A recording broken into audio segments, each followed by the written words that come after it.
Hello children, welcome to this crash course. Today we are discussing the concepts and equations relating to oscillations, also known as simple harmonic motion. Let us first go through the important concepts, revise them and understand some important equations as well. So the question that first arises is, what is an oscillation? The motion of a body is said to be oscillatory or sometimes known as vibratory if it moves back and forth, or say to and fro. Maybe along a straight line, maybe along a curved line. So it must be a to and fro motion, and of course after regular intervals of time. The fixed point about which the motion takes place is known as mean position. Or this is also called as equilibrium position. This is known as mean position or equilibrium position. For example, a mass which is suspended from a spring or pendulum, etc. So this is mean position. A spring mass system, for example, assume that it oscillates about this position and this is your equilibrium position. A pendulum oscillates about this position, this is the equilibrium position. Here, simple harmonic motion is the simplest of all the oscillations. Remember, every oscillatory motion is periodic, but the other way around is not necessarily true. All the periodic motions are not necessarily oscillatory. All the periodic motions are not necessarily periodic. Let us just recall some important terminologies which we use here. As I said, mean position corresponds to, or mean position or equilibrium position corresponds to the position about which the oscillation takes place, or this is the position about which the potential energy is minimum, or the net force acting on the particle is zero. In general, this is known as mean position. Amplitude of oscillation. Amplitude is the maximum displacement of the particle, of course always measured from the mean position. Time period T.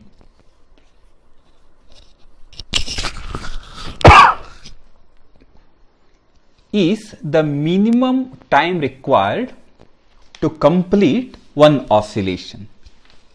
It starts from a particular position, goes to another position, extreme, and comes back to the mean position after covering one full oscillation, and this is known as the time period.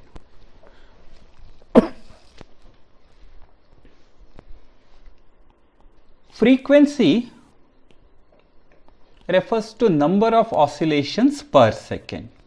N or F represents frequency. And you know that these two are related by time period is the reciprocal of frequency, and this can also be written as 2 pi divided by omega.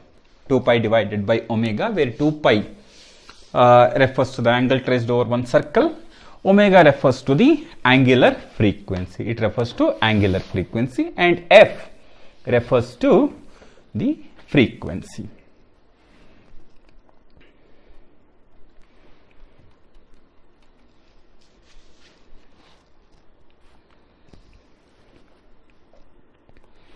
Another important parameter that we use here is the usage of restoring force. What is restoring force? It is the force which tries to put the particle back to the original position. It tries to put the particle back to the original position. So this is what is known as restoring force. Restoring force. So now mathematically, when do we say a particle performs SHM? Let's try to understand. If the restoring force is directly proportional to the displacement and opposite in direction, we say the particle performs SHM. Or we can say acceleration is proportional to displacement and opposite in direction.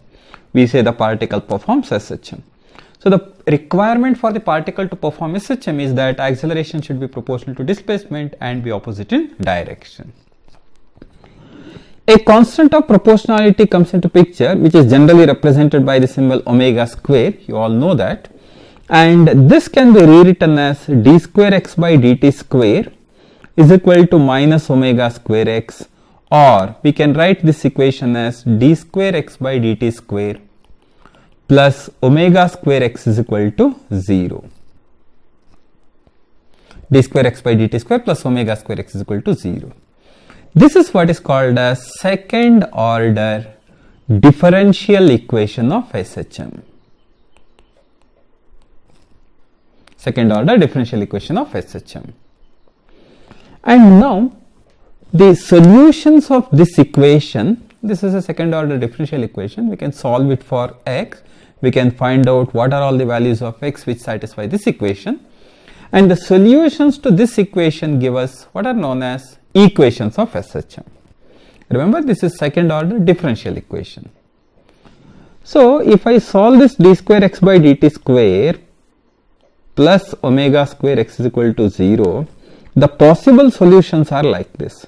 Maybe the equation turns out to be of this form, a sin omega t, or maybe x is equal to a cos omega t, or maybe a general equation like a sin omega t plus phi, or maybe something like x is equal to a sin omega t plus say b cos omega t, something like this. So all of them are possible solutions and they are all known as equations of SHM. This equation x is equal to a sin omega t plus phi is taken as the generic equation of SHM. So this is known as generic equation of SHM. So in this equation, this A represents amplitude, maximum displacement, and this term omega t plus phi represents phase, which actually is a measure of the displacement of the particle from the mean position. It tells us the state of motion at a certain instant of time. The state of motion probably is represented in terms of displacement or in terms of velocity, etc. Phi is known as initial phase or also known as epoch. Initial phase or epoch. That is the position. It is an indicative of the position and velocity of the particle at t is equal to 0. So we can say x is equal to a sin omega t plus phi is the equation for SHM. This is your general equation for SHM. Now, suppose I consider phi is equal to 0. Initial phase is 0. What does it indicate? It indicates this situation. Let's assume that the mean position is here. It implies that the particle starts the journey here at t is equal to 0. For example, you consider say a simple pendulum. The pendulum starts moving at t is equal to 0. That means at t is equal to 0, the particle is at the equilibrium position. Then the equation of this SHM is given by x is equal to a sin omega t. So repeat, phi is equal to 0 represents particle starting the journey from the mean position, and this corresponds to again x is equal to a sin omega t, or initial phase is equal to 0. The second phase possibility is phase phi is equal to initial phase phi is equal to pi by 2. What does it mean? It means that at t is equal to 0, you are finding the particle at one extreme position. For instance, if you consider the simple pendulum, the particle is pulled aside and it is about to be released. The particle is already displaced from its mean position and it has occupied the extreme possible position. That gives me x is equal to a sin omega t plus pi by 2, which is x is equal to a cos omega t. So phi is equal to pi by 2 gives you particle starting the journey from extreme position, and that results in the equation x is equal to a cos omega t. If phi lies between 0 and pi by 2, then the situation is like this. The particle has come to the position x and at t is equal to 0, it is here. That means something like this. If I take the same pendulum example, this is your equilibrium position, this is the extreme position. The particle is actually here. At t is equal to 0, it is neither at the mean position nor at the extreme position. So in such case, the equation is generally written as x is equal to a sin omega t plus phi. So this is the equation describing the simple harmonic motion of a particle at different instants of time, or say in different forms, in different forms.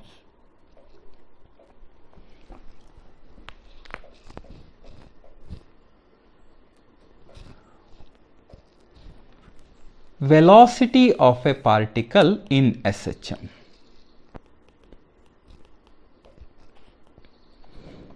Assuming the general equation as x is equal to a sin omega t plus phi, the equation for velocity is given by dx by dt. This is nothing but, if I differentiate this, I get a omega cos omega t plus phi.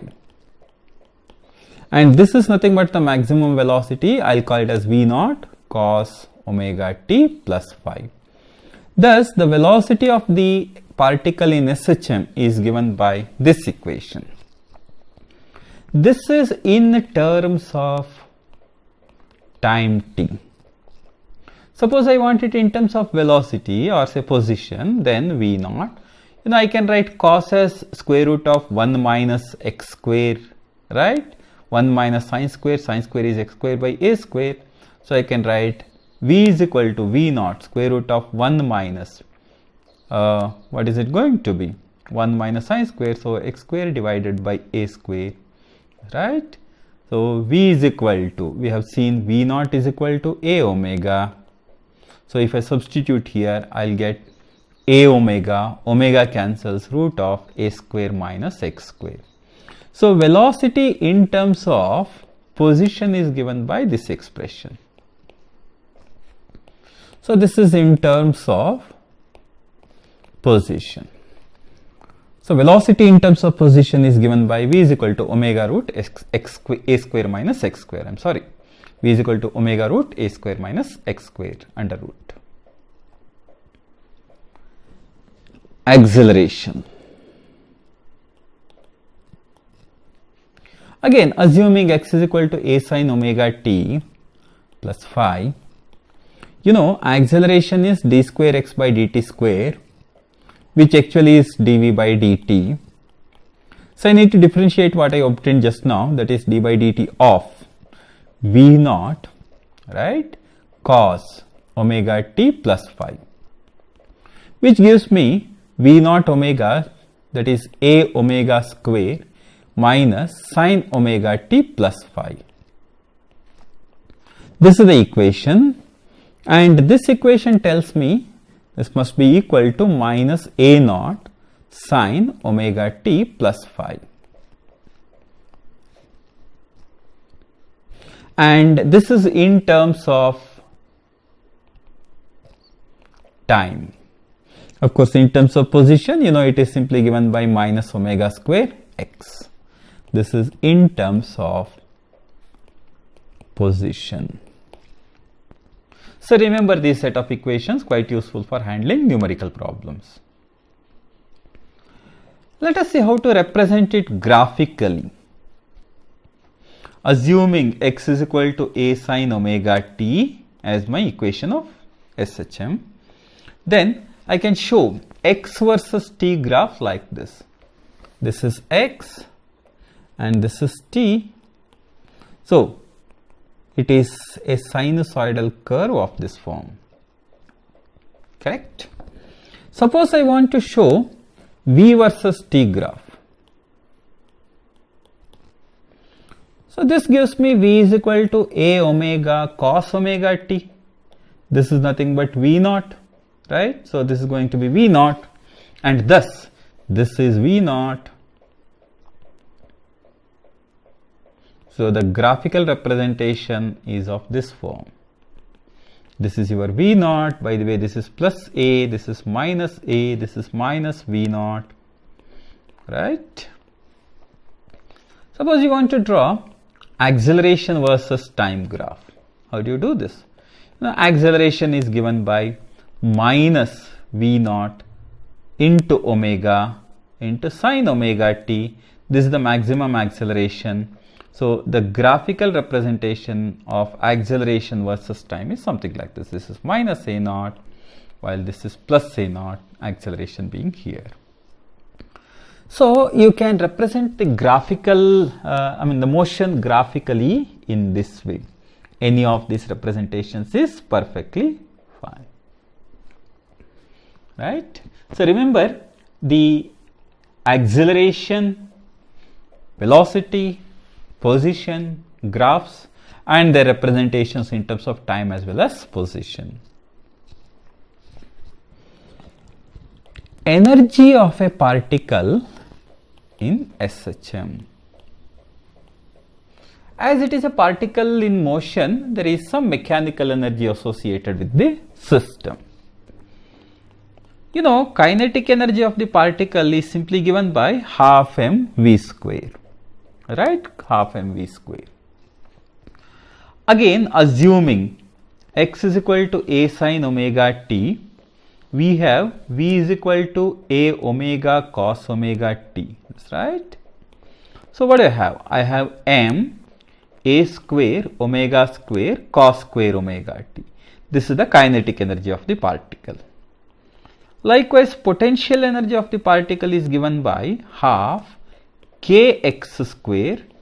K is m omega square. We have already come across with this equation. And here is x, I substitute for that and I get half m omega square a square sine square omega t.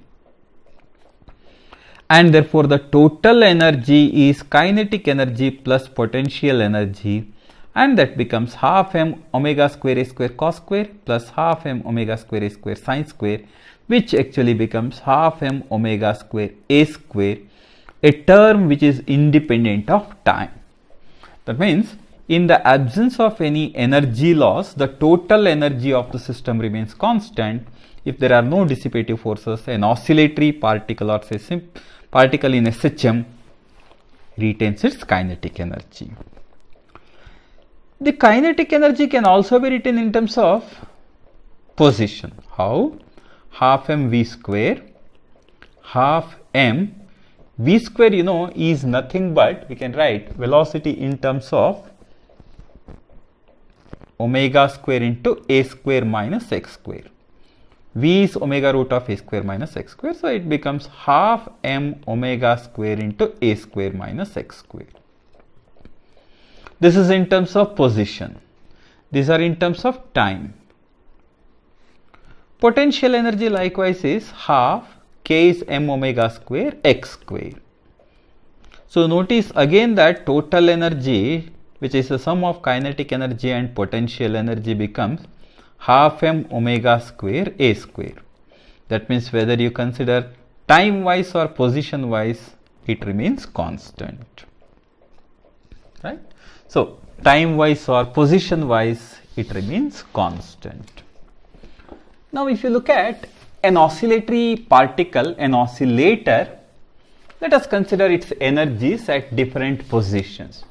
For example, if we consider the energy representation at various points at mean position, x is equal to 0, and therefore potential energy is 0, and therefore kinetic energy is maximum, which is half m omega square a square, which is equal to total energy. So at the mean position, the total energy is stored in the form of kinetic energy, right? Potential energy being 0. At the extreme position, x is equal to a, therefore kinetic energy is 0 and potential energy is maximum, which again becomes half m omega square a square, because x is equal to a, which again is the expression for total energy. So you notice, whether it is mean position or extreme position, the total energy is constant, while at the mean position, the total energy is only in the kinetic form. At the extreme position, the total energy is in the potential form, right? So total energy remains conserved. Suppose you want to draw a graph of energy versus, say, time. Let's assume that this is a graph of energy, and first let us try drawing the, say, kinetic energy graph. So go back, kinetic energy is given by half m omega square cos square omega t. So this is a cos square function, right? It is a cos square function. So the graphical representation of cos square is something like this, right? So this is the kinetic energy graph. And if you consider the potential energy, this is the kinetic energy. What is the expression for potential energy? It is half m omega square sine square omega t. So the nature of this graph is something like this.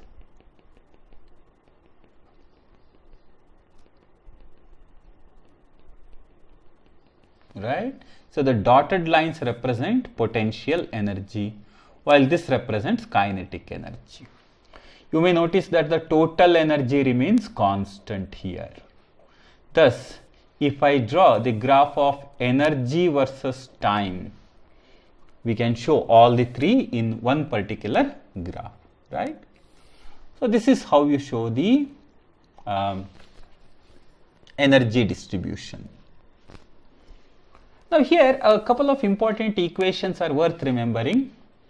Suppose I consider the time average of kinetic energy and potential energy in one cycle. Average kinetic energy over one cycle is 1 by 4 Ka square. Average potential energy is 1 by 4 Ka square. 1 by 4 Ka square. And the average total energy is 1 by 2 Ka square. And if there are any other non-changing potential energies, then you need to add them. Non-changing potential energies. The position average of kinetic energy and potential energy in one cycle. So average kinetic energy over one cycle is 1 by 3 Ka square. And average potential energy is 1 by 6 Ka square. And of course, average total energy, see, notice we are not considering any non-changing potential energies here. So average total energy is 1 by 2 Ka square, and if there are any other potential energies, we need to consider them like before. So just remember these equations, quite important as far as competitive examinations are concerned. Worth remembering, all these are worth remembering. Okay, right. Now let us consider a couple of simple cases here. Number one, a spring mass system.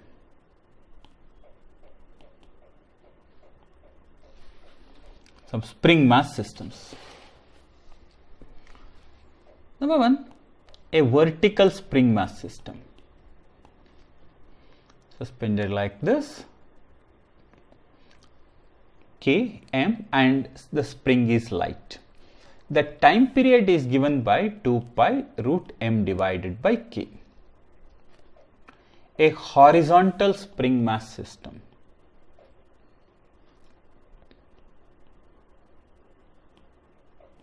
M, K, etc. And the time period is given by 2 pi root m by K again. So same result, whether it is horizontal or vertical, it does not matter. Now, if the mass of the spring is not negligibly small, if the mass of the spring is ms, then its time period is given by 2 pi root m plus ms divided by 3 divided by K. M plus ms divided by 3 whole divided by K. Remember this result. If there are two springs connected to each other, two blocks connected to one spring of this form, K, M1, M2, then what you can do is, you can replace those two masses by one mass. This is equivalent to a spring mass arrangement like this. We call this as equivalent mass. That equivalent mass is M1 M2 divided by M1 plus M2. And the time period is given by 2 pi root m divided by K. 2 pi root m divided by K. So remember this, quite useful to handle.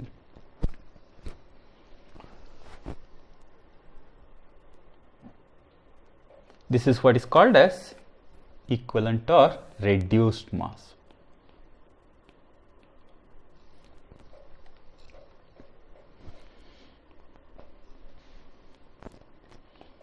Springs in series. Let us consider, say, two springs connected like this end to end to a block of mass m. This is K1, this is K2. This is equivalent to one spring or spring constant K and a block of mass m, where that K is given by the following equation: 1 by K is equal to 1 by K1 plus 1 by K2. If there are three springs, it becomes 1 by K1 plus 1 by K2 plus 1 by K3, etc. And the time period of oscillation is given by 2 pi root m by K. So all these springs can be replaced by one spring whose spring constant is given by the equation as shown.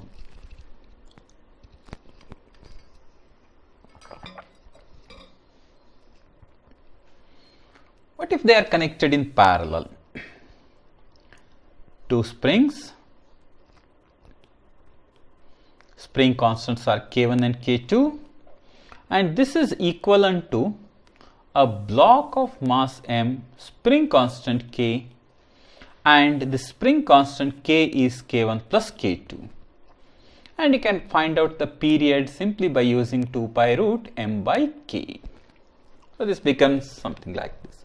If there are three springs, then it becomes K1 plus K2 plus K3.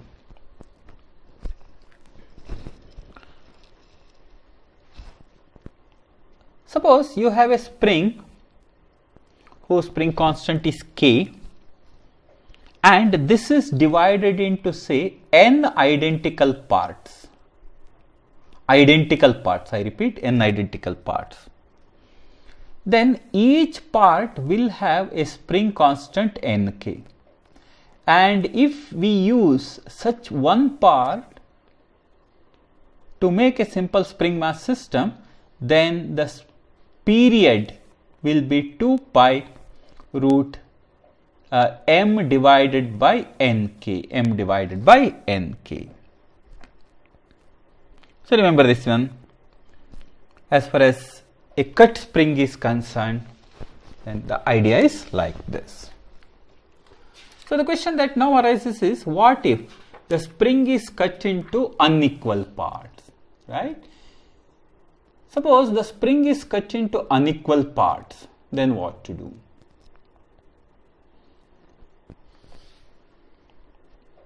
You have done it while doing forces. This is K and spring length is L, and this is cut into two parts like this. K1 and K2 are the spring constants and their lengths are L1 and L2. Here L1 divided by L2 is equal to, for example here, say the lengths are M and N, the ratios are M and N, then M divided by N, and you also know K1L, that is K1L1 is equal to K2L2, which is also equal to K into L. So using this one you can find out the spring constants K1 and K2 separately. Right? So if the lengths are in the ratio M and N, then the equations reduce to K1 is equal to M plus N into K divided by M, and K2 becomes M plus N into K divided by N. Just remember this equation, quite useful for handling numerical problems here.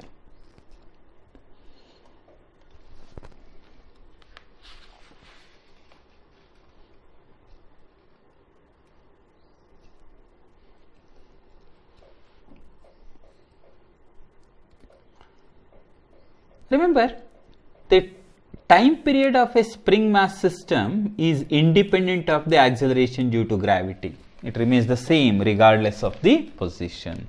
I mean, place where the acceleration due to gravity has no effect there. Next case is a simple pendulum.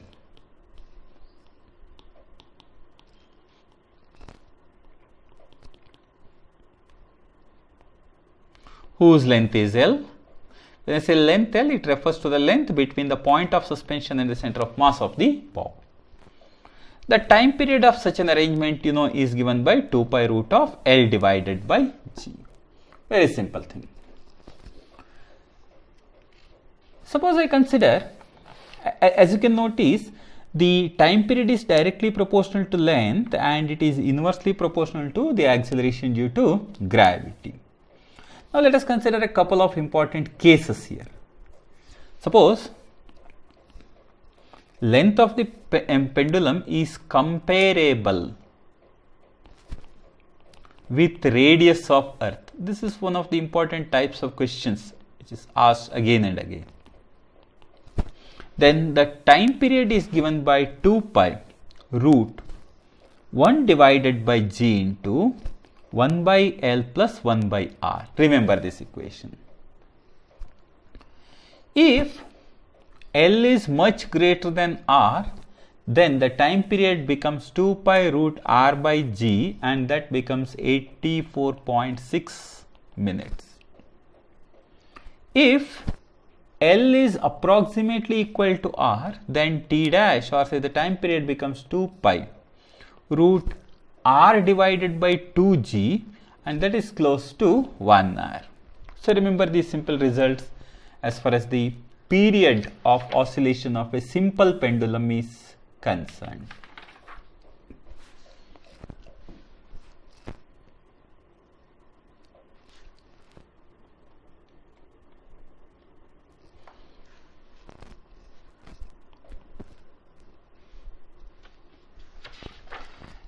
Suppose we take a simple pendulum and let's assume that it is suspended from the roof of a compartment of a train moving down an inclined plane of inclination theta, like this. So this is moving down, and as you can notice, this is the equilibrium position, and with respect to this line, there is an angle subtended. The time period of such a pendulum is given by 2 pi root of L divided by G cos theta. So 2 pi root L by G cos theta. Remember this one. So the time period of a pendulum is given by this equation. Another important case is, what if a simple pendulum oscillates in a non-viscous liquid? In a liquid.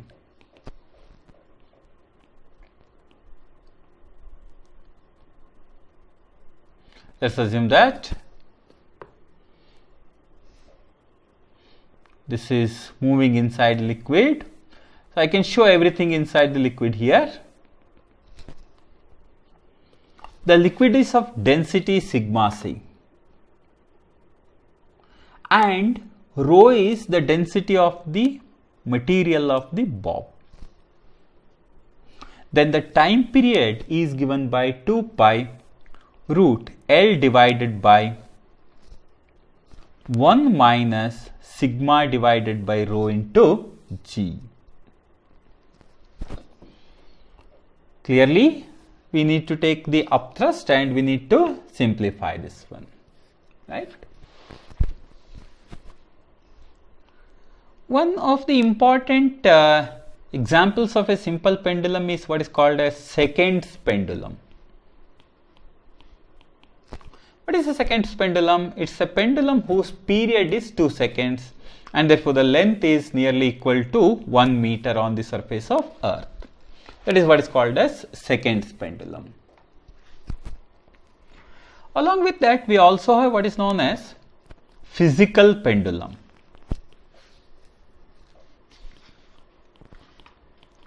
This is any rigid object which is suspended from a point. For example, I can consider a rigid object like this. Assume that it is suspended from this point. And it can oscillate about this axis, and this is where its center of mass is located. It can oscillate like this. It can go to and fro. This length is LC. Then the time period of such a physical pendulum is given by 2 pi root I divided by mgl, where L is the distance between the point of suspension and the center of mass. So it is the distance between the point of suspension and the center of mass. And of course, m is the mass of the object and I is the moment of inertia about the axis about which the oscillations take place. So you can find out what the moment of inertia about the axis is, and you can simplify for the period of pendulum, that is physical pendulum.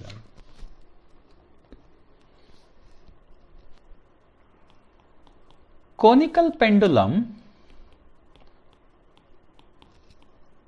Conical pendulum is nothing but a simple pendulum which starts oscillating in a circular track. For example, if it starts oscillating in a circular track like this, it becomes what is known as conical pendulum.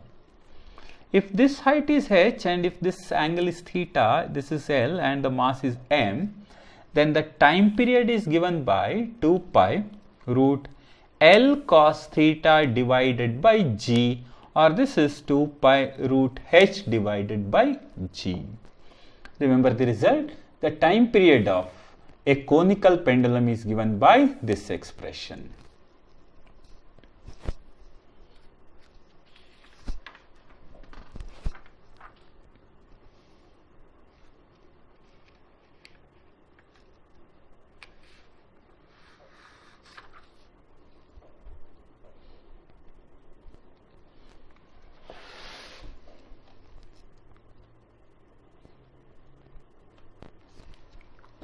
Another important type of question which is frequently asked is about the period of a particle dropped in a tunnel dug through earth. It's easy to remember. Suppose the radius is r and a particle is dropped from this position, then the time period is given by 2 pi root r divided by G. Remember, it's the same thing whether the tunnel is dug along the diameter or any other point. For example, even in this case, the radius being r, the time period is again given by 2 pi root r divided by G. Remember, this is one of the useful equations as far as the time period of a particle inside a tunnel is concerned.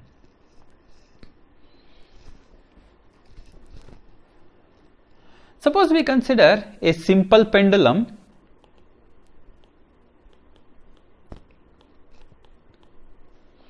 in an accelerating frame.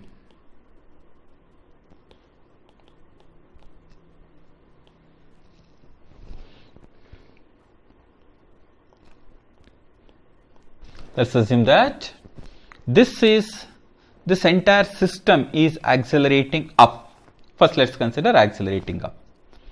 Then, what is the period? The period is given by t is equal to 2 pi root L divided by G plus A. Suppose the same setup is accelerating down. Then, the time period of such an arrangement is given by 2 pi root L by G minus A. If the same platform or say same arrangement is accelerating horizontally, then the time period of this arrangement is given by 2 pi root L divided by G square plus A square under root. So, G square plus A square under root is the denominator.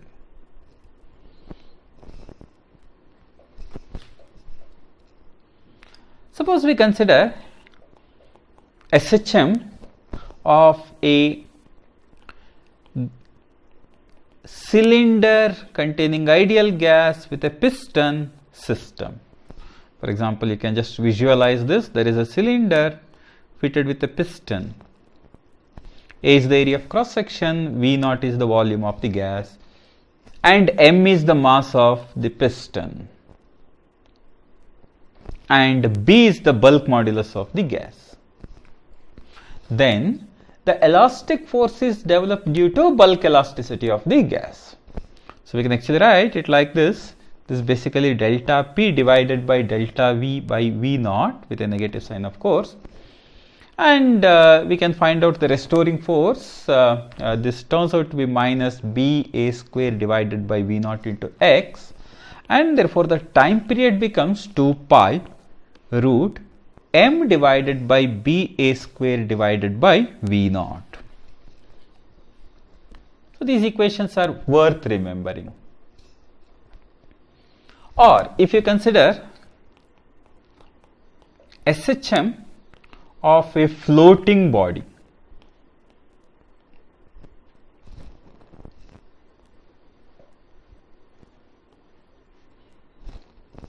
consider an object which is floating like this, whose area of cross section is H, and A and H is the depth of immersion, rho is the density of the liquid. Then the restoration is because of the thrust, and clearly mg is equal to rho A hg in equilibrium position, and the restoring force F happens to be minus rho into A into G into X. That's right.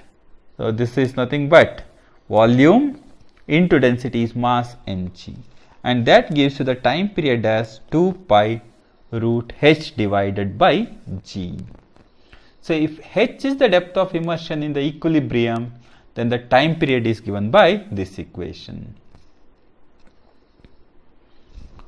Or if you consider SHM of a liquid in a U tube,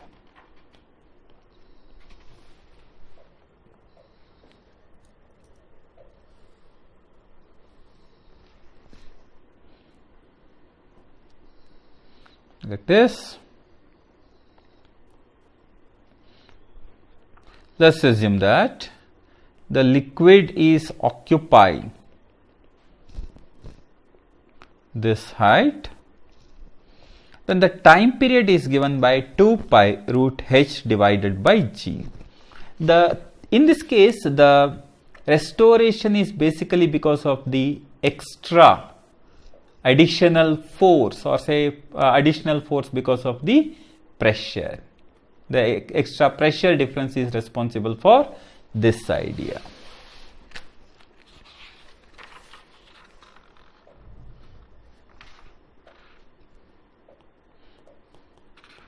SHM of a sphere in a bowl.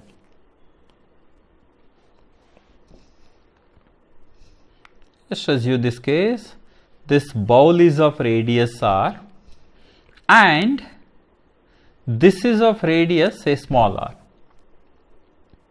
The time period of oscillation is given by 2 pi root r minus r divided by g. R minus r divided by g.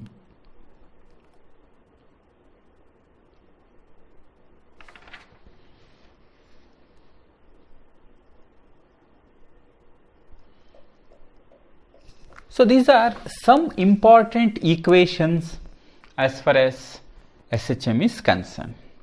So remember, the problems which are asked in the context of SHM are typical.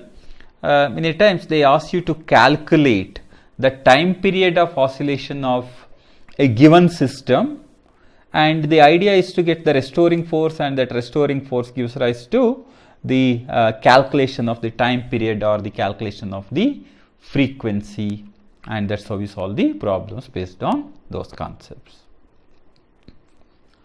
So practice these concepts, go through these equations. These are all important equations. Practice them a couple of times before you take up the numerical problems. Thank you. Hello children, welcome to this crash course. We are going to discuss important chapter waves and sound. First we will take up the discussion of the synopsis. We will just have a quick recap of the important concepts, familiarize ourselves once again with the equations we are going to use, and then take up the applications, problems, etc.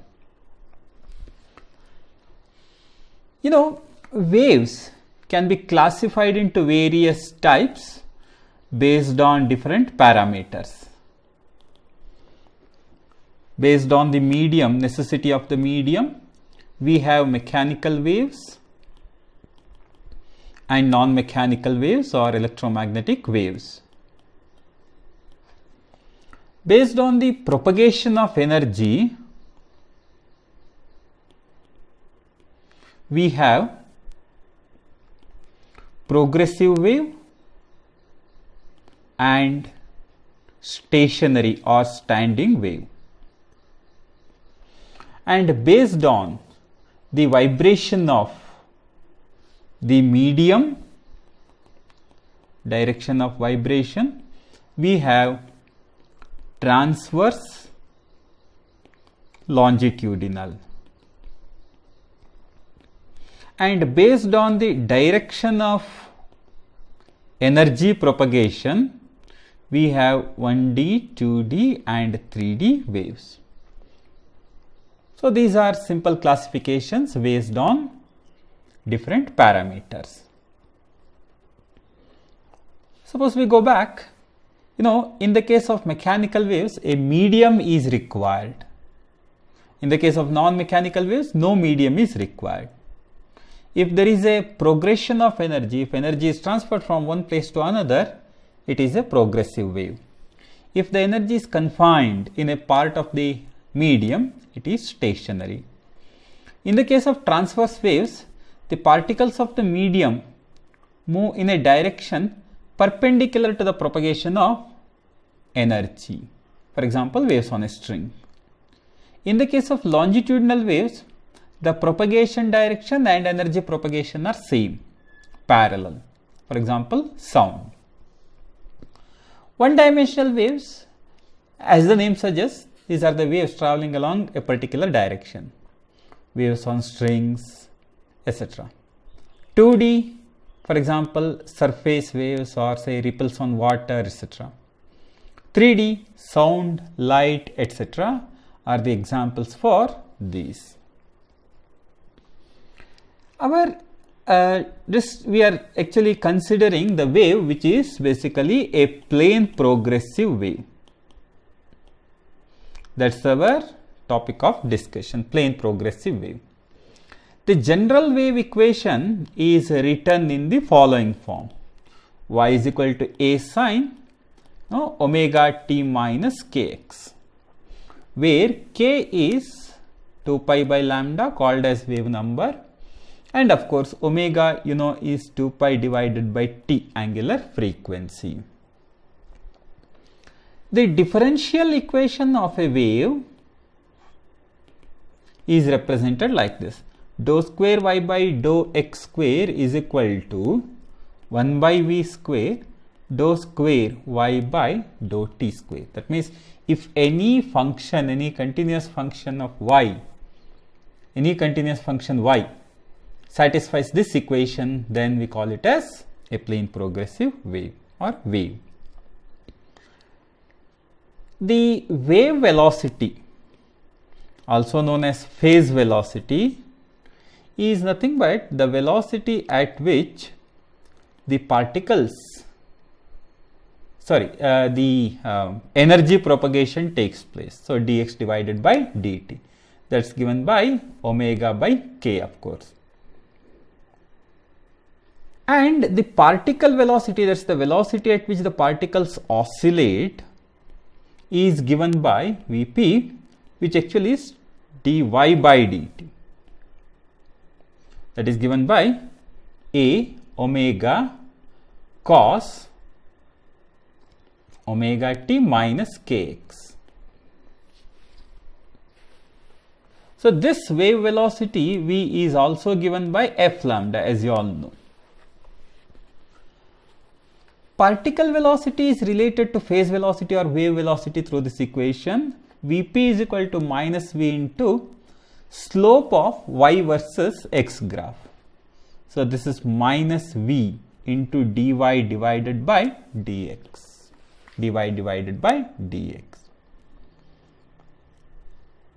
Particle acceleration.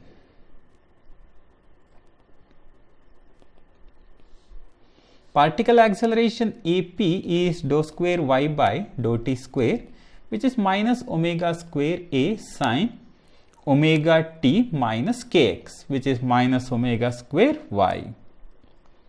For example, let us consider a pictorial representation of all these things. For instance, let us represent y versus t graph here, and this is the representation of a wave, and let's assume that after some time the wave travels like this and it has gone here.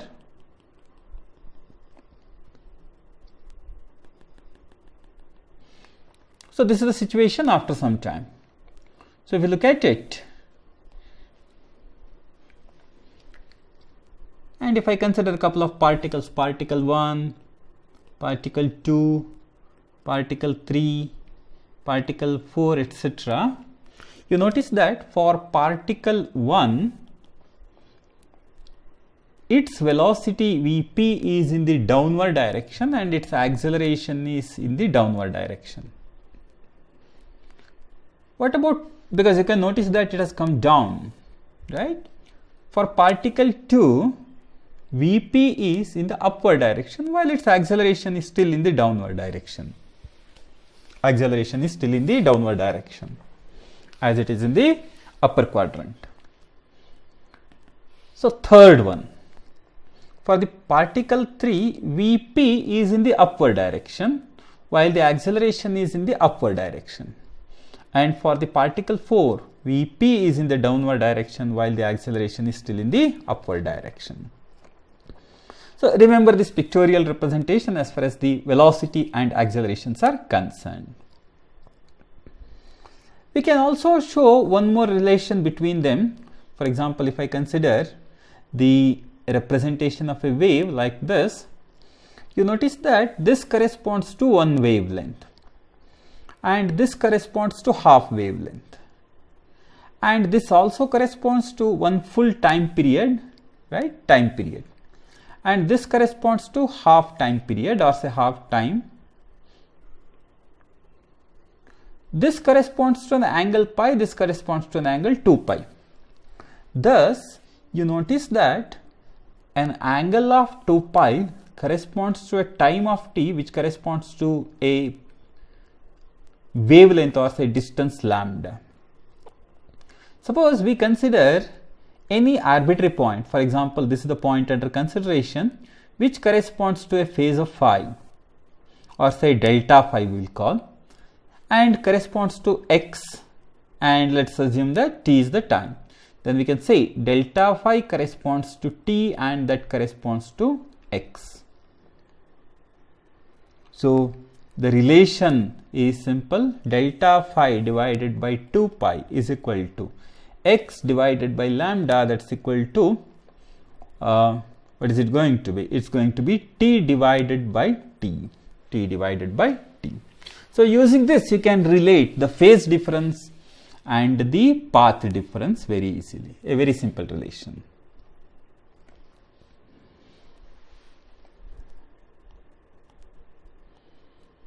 Energy of a particle or energy in a wave motion.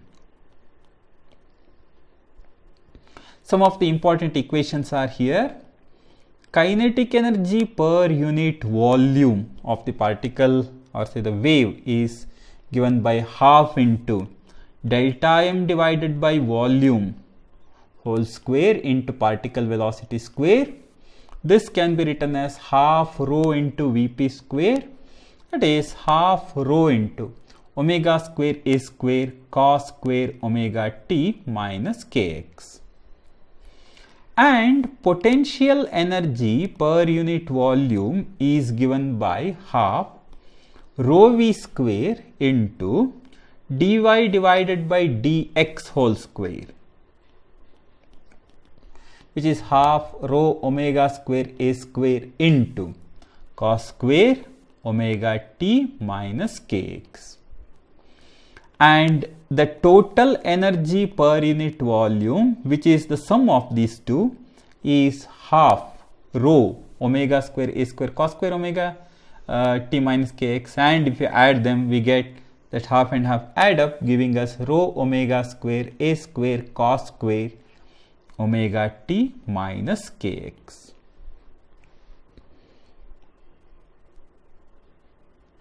The power is nothing but energy density into volume divided by time. Basically energy by time, energy density into volume divided by time. That is equal to half rho omega square a square into S into V, where S is the area of cross section. Area of cross section. So notice that this this distance divided by time, this volume is nothing but S into V, right? S into x you can write. This x into x divided by t becomes velocity, so S into V. This is our expression for the power of a wave. Intensity. Intensity I is given by power divided by area of cross section.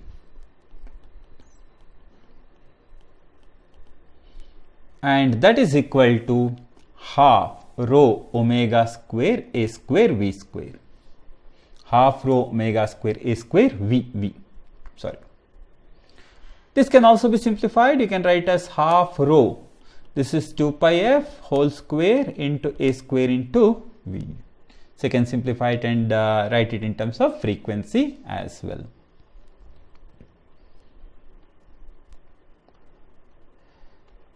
Suppose you consider a point source. Intensity due to a point source is directly proportional to 1 by r square. Directly proportional to 1 by r square. Actually, even though not very important, the equation is of this form: y which is a function of r and t, can be written as a divided by r sine omega t minus, this actually becomes k dot r. And this is for a point source, while for a cylindrical source, intensity is proportional to 1 by r.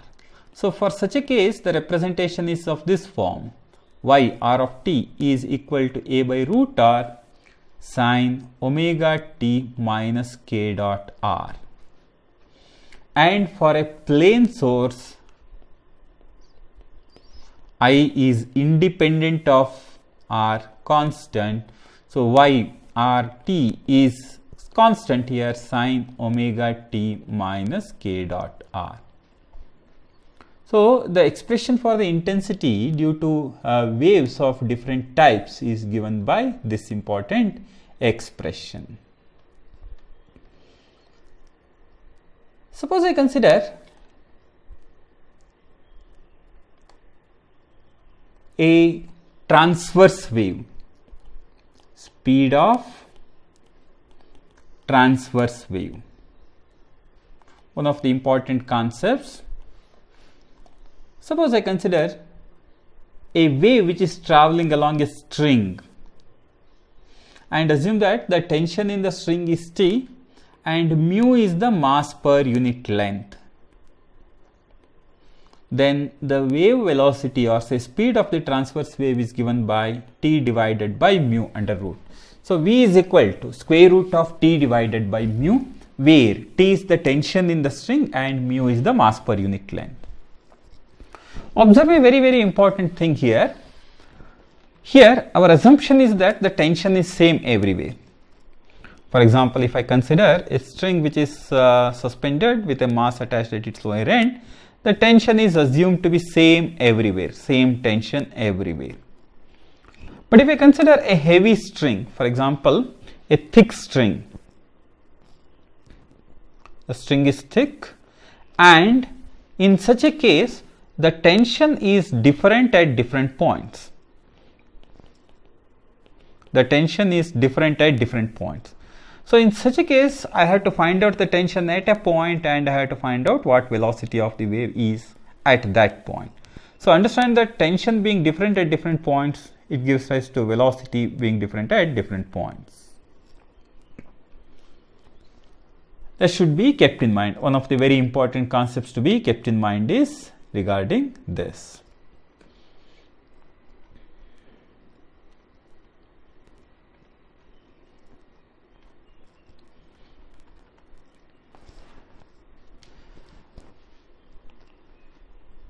Speed of sound,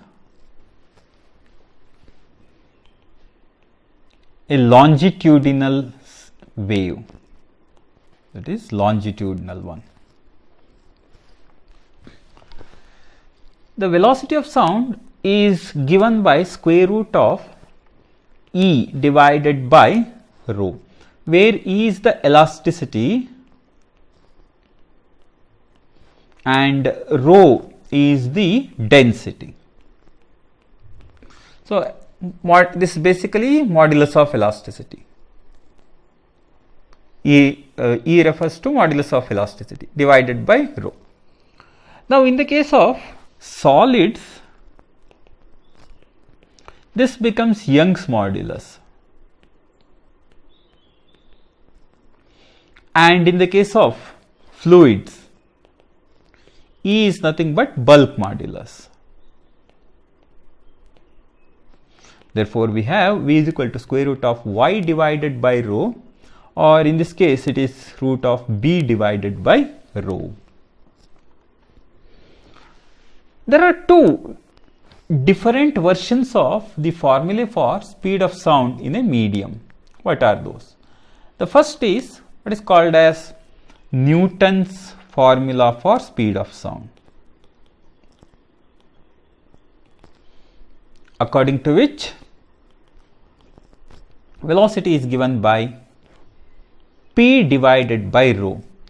Newton assumed that waves travel in a medium under isothermal conditions, and because of isothermal conditions he was able to prove that bulk modulus is equal to pressure, and thus B is equal to P gives rise to V is equal to P divided by rho.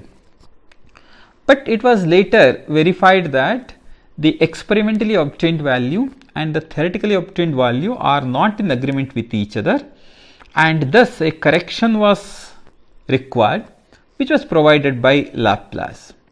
So Laplace's formula, including the correction, is something like this. According to him, the propagation of sound in medium or in a medium or in air particularly is not under isothermal conditions but under adiabatic conditions.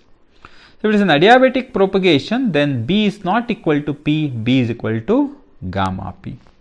Thus V is equal to square root of gamma P divided by rho.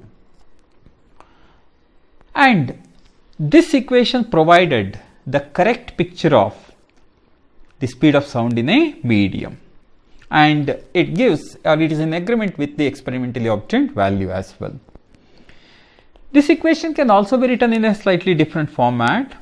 This can be written as gamma P divided by rho can be written as gamma RT divided by M. Gamma RT divided by M.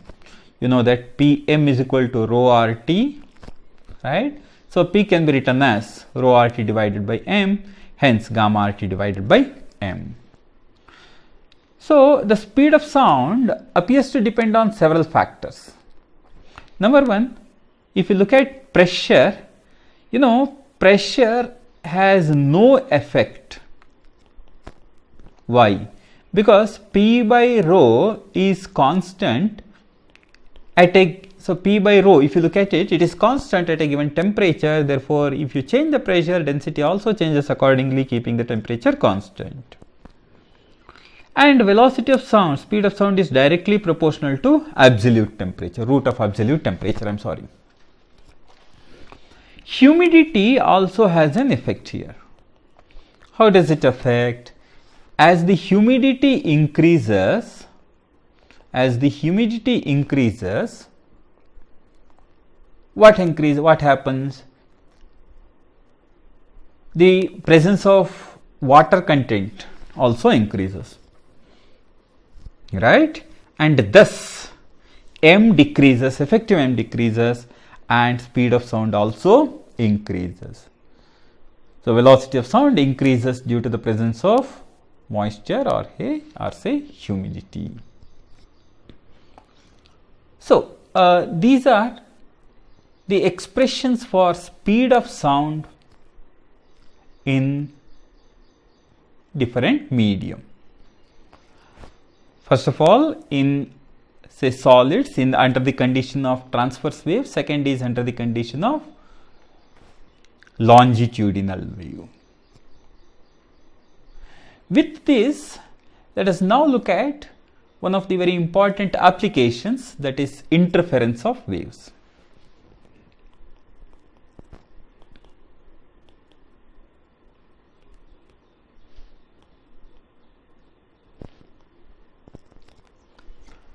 What is an interference? In the case of interference, multiple waves start producing displacement of a particle. A particle is under the influence of multiple waves.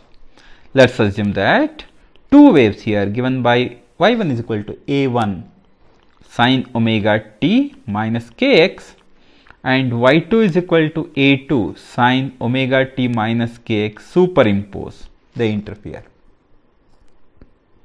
We can also assume that they have some phase difference, say phi, right? The phase difference between them can be taken as say some phi naught. Then the resultant displacement or say wave is given by y1 plus y2. This can be shown pictorially.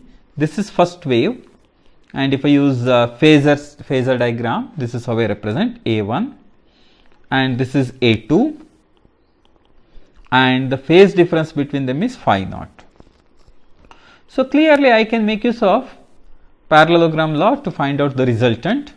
and the resultant wave is of amplitude A as given by this equation, or say this diagram. So the resultant wave can be represented as A sine omega t minus kx plus phi, where this A is the resultant amplitude given by square root of A1 square plus A2 square plus 2A1 A2 cos phi naught. A1 square plus A2 square plus 2A1 A2 cos phi naught. This is the resultant amplitude, or say amplitude of the resultant wave. And this tan phi, that is the phase difference between the resultant wave and the first wave, is given by A2 sin phi naught divided by A1 plus A2 cos phi naught. Thus the phase of the wave is given by this equation. Also, as the intensity of the wave is directly proportional to amplitude square, we can write the intensity of the resultant wave as I1 plus I2 plus 2 root I1 I2 cos phi naught. Cos phi naught. So the resultant intensity, or the intensity of the resultant wave, is given by I is equal to I1 plus I2 plus 2 root I1 I2 cos phi naught. Now here the interference may take place constructively, or it may take place destructively. So if it is a constructive interference, the intensity becomes maximum intensity. So if the intensity is maximum, then it corresponds to phi naught is equal to 2n pi, or path difference is equal to n lambda, where n is equal to 0, 1, 2, 3, 4, etc. And if that condition is met, then the amplitudes are related by this equation: a square is equal to a1 square plus a2 square plus 2a1 a2 cos, this term is 2n pi. So this is cos phi naught 2n pi, and I max is equal to root I1 plus root I2 whole square. So we notice that this becomes 0, 2 pi, etc. So this becomes 0, 2 pi, etc. And this eventually becomes A1 square plus A2 square plus 2A1 A2, or this is nothing but A1 plus A2 whole square. Thus, the maximum intensity of interfering waves is given by this equation. If it is a destructive interference, intensity is minimum. So minimum intensity, phi naught is equal to 2n plus 1 into pi, or path difference delta x is 2n plus 1 into lambda divided by 2, n is 0, 1, 2, 3, etc. And the equation becomes a square is equal to a1 square plus a2 square minus 2a1 a2, and I minimum therefore becomes root I1 minus root I2 whole square. So minimum intensity is given by this equation. That's the minimum intensity.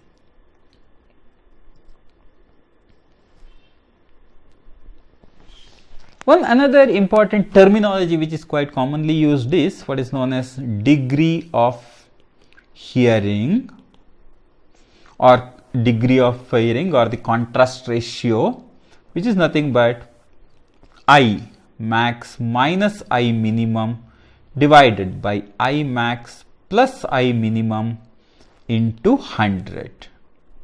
That is what is known as degree of hearing, or generally also known as contrast ratio.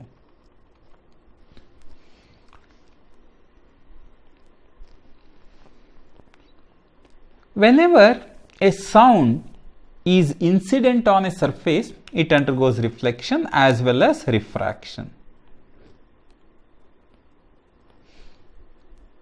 This is transmission.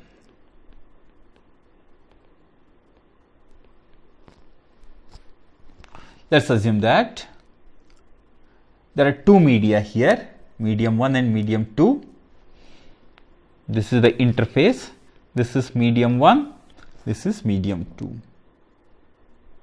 Let's assume that a wave or a sound is incident like this. This is the incident wave. And it gets reflected partially, reflected.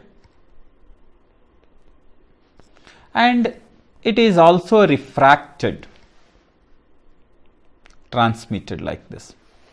This is refracted or transmitted.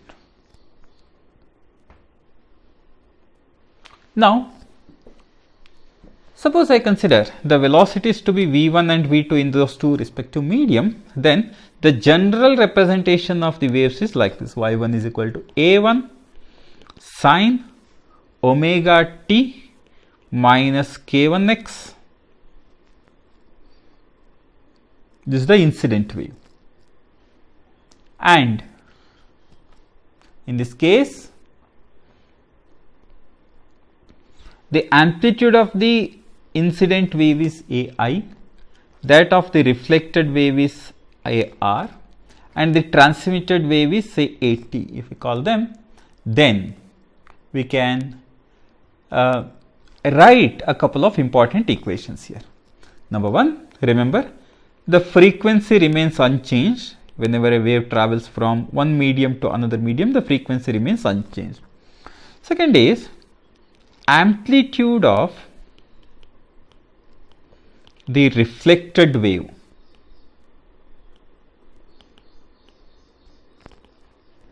AR is equal to AI into V2 minus V1 divided by V2 plus V1.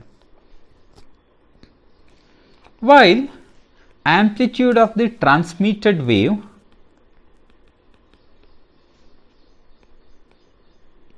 is given by AT is equal to AI into 2V2 divided by V2 plus V1. Remember, if V2 is greater than V1, that means if medium 2 is rarer,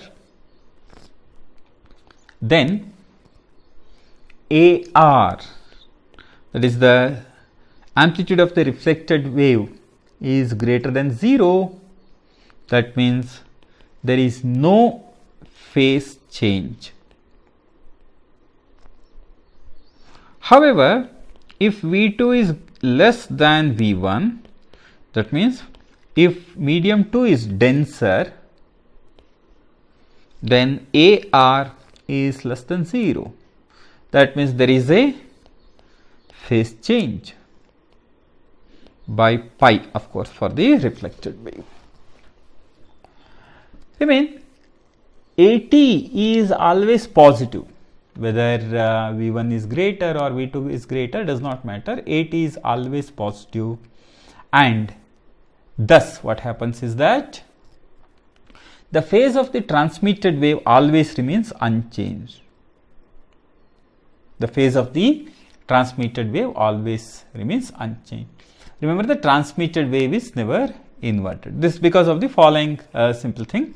We can show a pictorial representation here. This is the boundary. This is the boundary on which the wave is incident. Let's assume that wave is incident like this. This is the incident wave, and the reflected wave can be shown like this, and the transmitted wave is like this.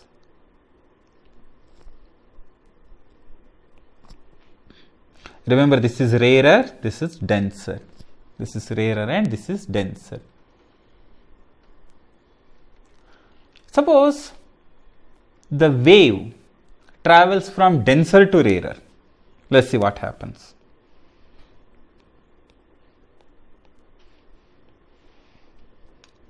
If that is the case, The wave is incident like this, incident wave, and the reflected wave does not undergo any inversion. So this is the reflected wave, while the transmitted wave goes without any change. So understand this simple construction. If the wave is traveling from a rarer medium to denser medium, the reflected wave gets inverted. If it is traveling from a denser to rarer medium, it does not get inverted, right? And accordingly, you can write the similar equations as well. The equations for these waves can be written accordingly.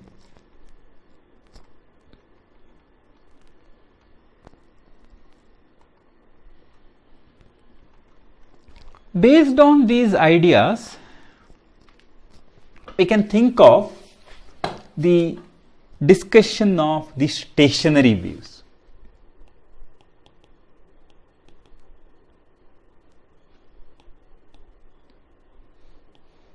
So what are stationary waves? Stationary waves represent the waves which give rise to no flow of energy. That's the broad idea.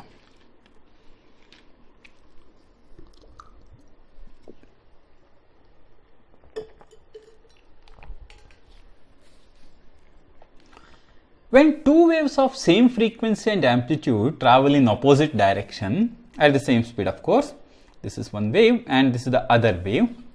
I'm just showing pictorially. For example, you can visualize it this way. Their superposition gives rise to a new type of wave in which the energy is bound. It is bounded in a part of the medium. For example, you can consider two waves, y1 is equal to a sin omega t minus kx and y2 is equal to a sin omega t plus kx. Clearly, waves traveling in opposite direction. And here, the superposition gives us y1 plus y2, that is, I'm just writing the equation 2a cos kx sin omega t. So if you look at it, this has two parts.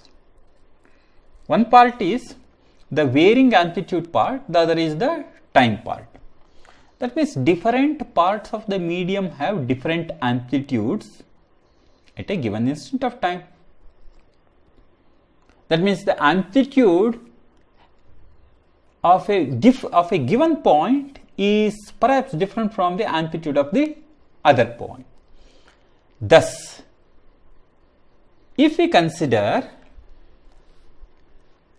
points where the amplitude is maximum,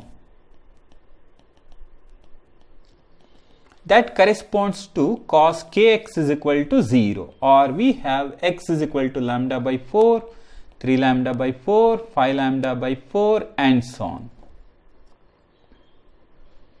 And if we consider the points where the amplitude is minimum, that gives rise to cos kx is equal to 1 and that gives rise to x is equal to 0, lambda by 2, lambda, 3 lambda by 2, etc. These points where the amplitude is maximum is called node, and the point where the amplitude is minimum, the other way around, maximum corresponds to antinode. My fault, antinode. Point where the amplitude is minimum is known as node. So node corresponds to a point where the amplitude is minimum, and antinode corresponds to a point where the amplitude is maximum. So node is minimum, antinode is maximum. So maximum corresponds to cos kx is equal to 1, cos kx is equal to 1, I think I wrote it opposite, and cos kx is equal to 1 gives rise to x is equal to 0, lambda by 2, lambda, 3 lambda by 2. And minimum corresponds to cos kx is equal to 0, that gives rise to lambda by 4, then we have 3 lambda by 4, 5 lambda by 4 and so on. Sorry for this error. So antinode corresponds to points where the amplitude is maximum, and that corresponds to cos k x is equal to 1 and x is equal to 0, lambda by 2 lambda, 3 lambda by 2 and so on. So these nodes and antinodes can be pictorially represented like this.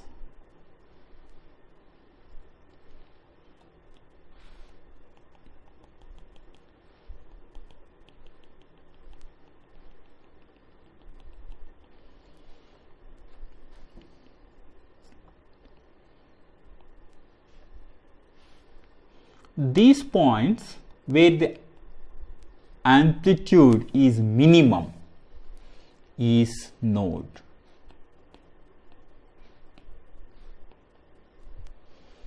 And the other points where the amplitude is maximum is an antinode.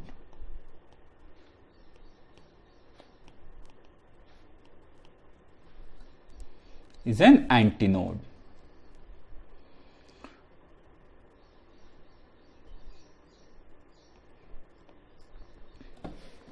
So, this is a pictorial representation. So, notice that the nodes divide the medium into different segments. This is one segment or loop, this is the other segment or the other loop and so on. So, the loops are generated here. All the particles in a segment vibrate in the same phase. That means, if I consider these particles, all of them are perhaps moving in the upward direction at the given instant of time. If that be the case, at the same instant, the particles of the other loop are moving in the downward direction, which means that they are out of phase. They are out of phase. As these nodes are permanently at rest, no energy can be transmitted across them. That means energy of one region is confined in that region only. There is no question of energy crossing that node. These can be put into applications, and we have two important applications: stationary waves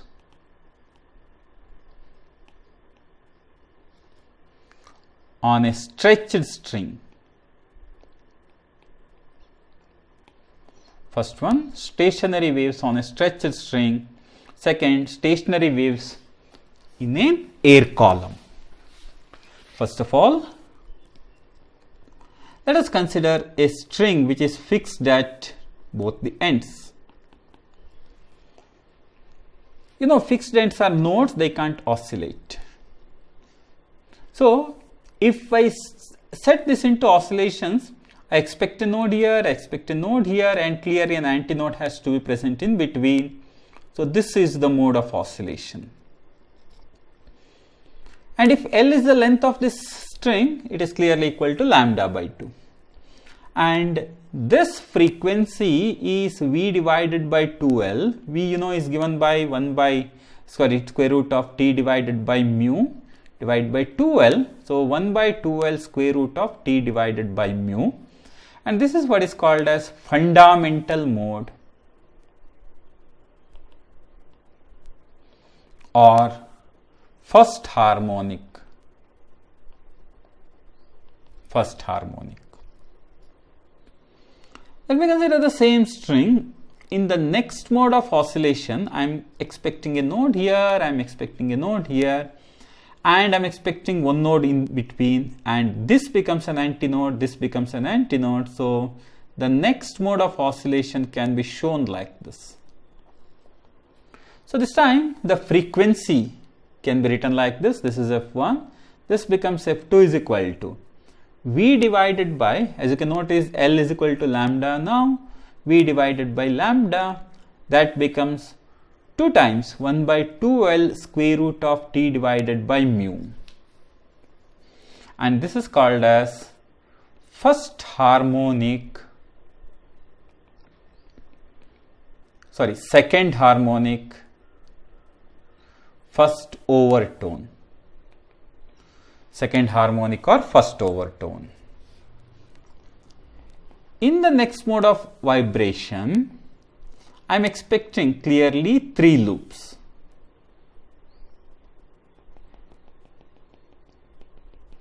I'm expecting 3 loops. And therefore what happens is L is equal to 3 lambda by 2, and F3 becomes V divided by 3 lambda divided by 2. So 3 times 1 by 2L square root of T divided by mu, and this is third harmonic, or this is nothing but the second overtone. This is second overtone. So if we look at it, the overtones are numbered sequentially. The first is tone frequency, first overtone, second overtone, third overtone, etc. Fundamental frequency, that's the harmonic frequency, first harmonic, second harmonic, etc. So first harmonic, second harmonic, etc. Thus if you look at it, the first harmonic is present, second harmonic is present, third harmonic is present. That means all the harmonics can be generated in this case. All the harmonics can be generated in this case. Suppose I consider fixed at one end. For example, imagine a metal scale which is fixed at one end, and this is set into oscillations. Clearly this is the mode of oscillation. We expect a node here, an antinode here, and we have L is equal to lambda by 4, and the fundamental frequency is V divided by lambda by 4, right? And clearly this is 1 by 4L square root of T divided by mu. This is fundamental or first harmonic. In the next mode, the same string oscillates like this. We have L is equal to 3 lambda by 4. F2 is equal to V divided by 3 lambda by 4. 3 times 1 by 4L square root of T divided by mu. And this is third harmonic or first overtone. In the next mode, this is what we see. L is equal to 5 lambda by 4. The frequency is V divided by 5 lambda by 4. 5 times 1 by 4L square root of T divided by mu. This is fifth harmonic or second overtone. So if you observe carefully, only odd harmonics can be generated in this case. Only odd harmonics can be generated in this case. Remember, if one end of a string is fixed and the other end is free, only odd harmonics. If both the ends are fixed, all the harmonics can be generated. All the harmonics can be generated.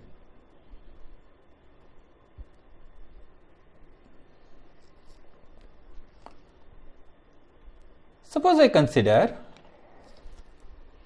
vibrations of air column. Vibrations of air column in organ pipes.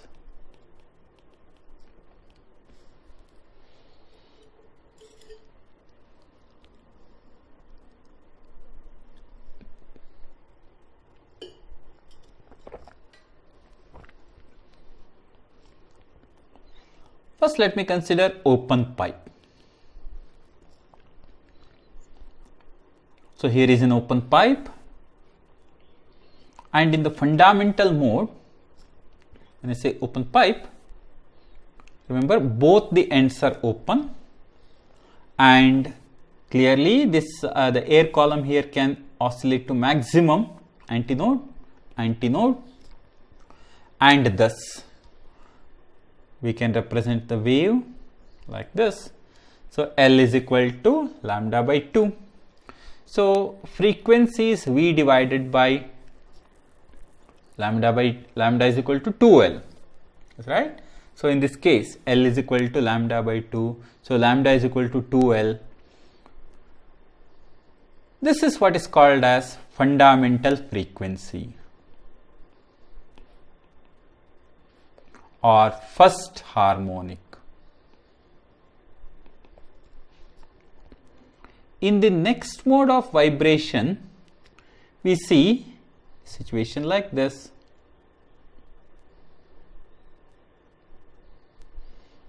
Sorry for that diagram.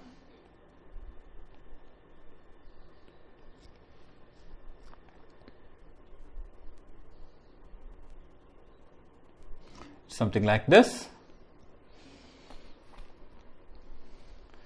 This is L is equal to lambda. So F2 is equal to V by L, or say this is 2 times V by 2L, and this is second harmonic or first overtone. And in the next mode, we can represent it like this. We have 2 loops in between, like this.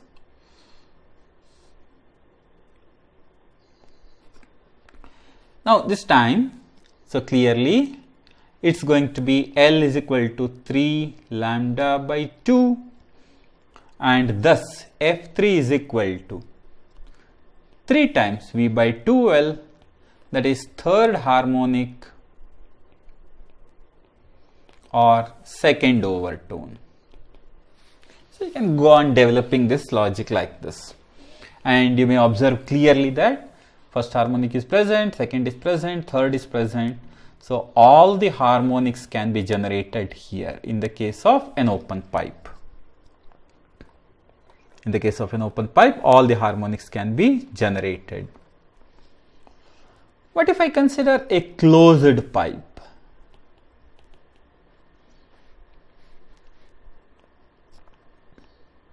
In the fundamental mode, this is what you see.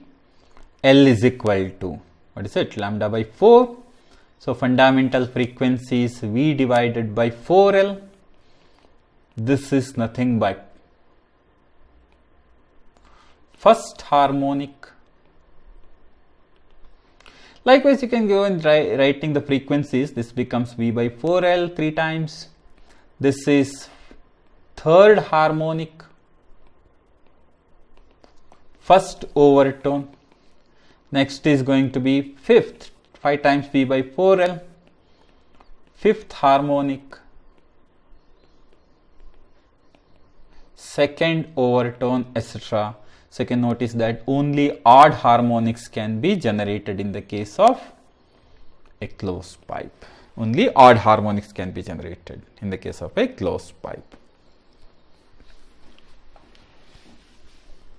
So if you look at this, our assumption was that if I take a closed pipe, we had assumed that the air column can oscillate to the maximum here, and antinode is formed here. But this is not exactly at the open end. Due to finite momentum of air molecules in organ pipes, reflection takes place not exactly at the open end, but slightly above this. So antinode is not formed here, antinode is formed here by an extra distance known as end correction. So end correction refers to this extra distance by which the antinode actually gets shifted as against our assumption.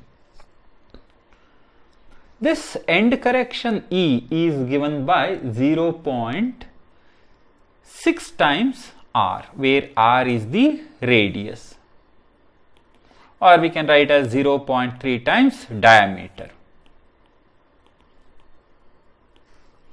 Thus, if it is a closed pipe, the fundamental frequency actually becomes V by 4 times L plus E.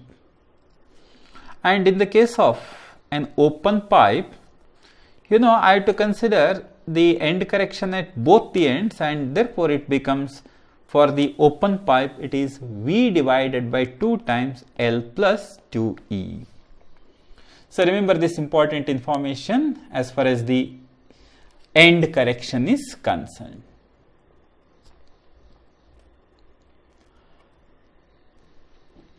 Another important application of all these concepts is the idea of Doppler effect, known as Doppler's effect or Doppler effect. In the case of Doppler effect, there is an apparent change in the frequency as recorded by the observer due to relative motion between them. For example, let's assume that here is a source and here is an observer. Let's assume that their speeds are Vs and Vo respectively. And sound, as you know, always travels from source to observer. If F naught is the frequency of the sound emitted by the source, the frequency recorded by the observer is F, then the frequency recorded is given by F naught into V minus Vo divided by V minus Vs. This is your basic expression for the apparent frequency. V minus Vo divided by V minus Vs. Now, there are a couple of cases here. That means, all depending on the actual direction of motion of Vs and Vo, the apparent frequency probably is greater than the actual frequency or less than the actual frequency. To understand it, we write the following sign conventions. What is that? Number one, direction of V is the reference line. This is taken always with positive sign. Speed of sound is always taken with positive sign. Now, if Vo or Vs are along V, then they are taken with positive sign. If Vo or Vs are opposite to V, they are taken with negative sign. Simple. They are taken with negative sign. For example, let us consider a couple of cases here. Source, observer, and this is the direction of V. Assume that source is moving along this direction and the observer is moving along this direction. Let us see how to move. Consider this one. Now, V is along this direction, Vs is along this direction, Vo is also along this direction. So, Vs is taken with positive sign, Vo is also taken with positive sign. Therefore, the frequency becomes F naught into V minus plus Vo divided by V minus plus Vs, or F into V minus Vo divided by V minus Vs. Second case, source, sound is along this direction.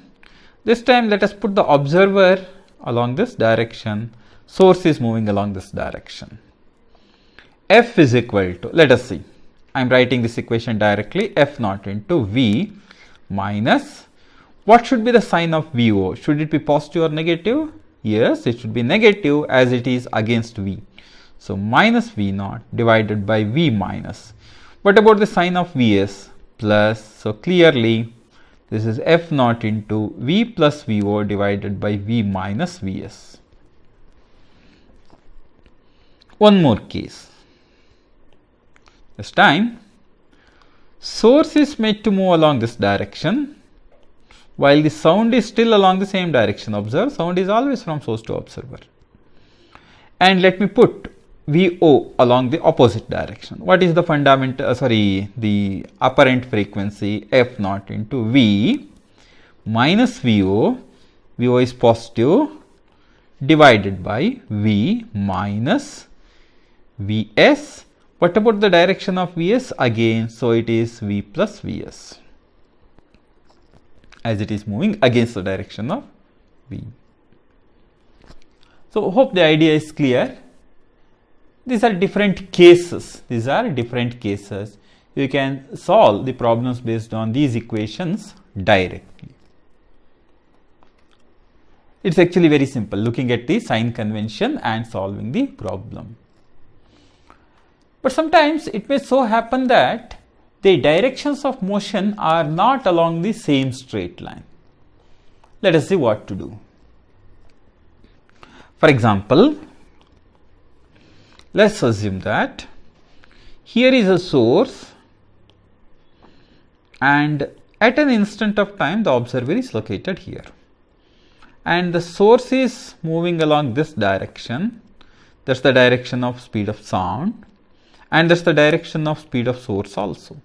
But assume that at this instant I am repeating, the direction of motion of observer is like this, the direction. So then what do? I take the necessary component along the common line. So this becomes VO cos theta, that's it. So it becomes F is equal to F naught into V minus VO cos theta divided by V plus, that is V minus Vs here. Or suppose I consider this, here is a stationary observer and the source is assumed moving along this direction. This is the direction of motion of source. This is the direction of sound. Sound is our absolute reference. So if I call this angle as alpha, then what I need to take is Vs cos alpha. So what I have, F is equal to V, that is F naught is there of course, F naught into V divided by V minus Vs cos alpha. As VO is 0, it does not come into picture here.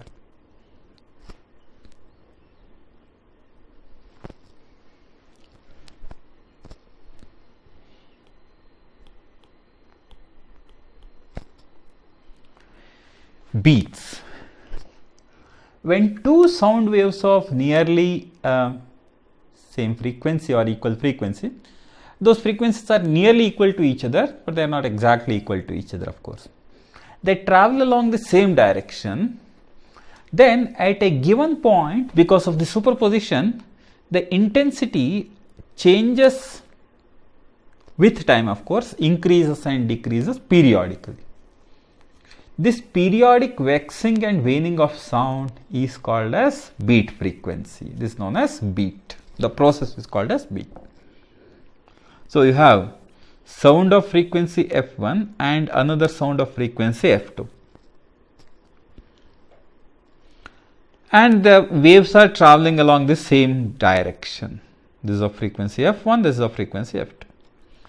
Now, if you consider a point there, then the intensity of the sound at that point changes from maximum to minimum periodically. This process of increase in intensity, decrease in intensity or waxing and waning of sound periodically is called as beat. Beat frequency refers to the number of times the intensity increases and decreases in 1 second. So beat frequency refers to number of such maxima and minima in 1 second. And this beat frequency is given by F1 difference F2. Very simple. It's the difference of frequencies of the interfering waves. So if you consider two waves, then the beat frequency corresponds to F1 minus F2. F1 minus F2 is the beat frequency. So these are all the important concepts and ideas relating to this chapter, waves and sound. So get familiarized with your basic equations. In our next session, we will take up numerical problems based on these concepts.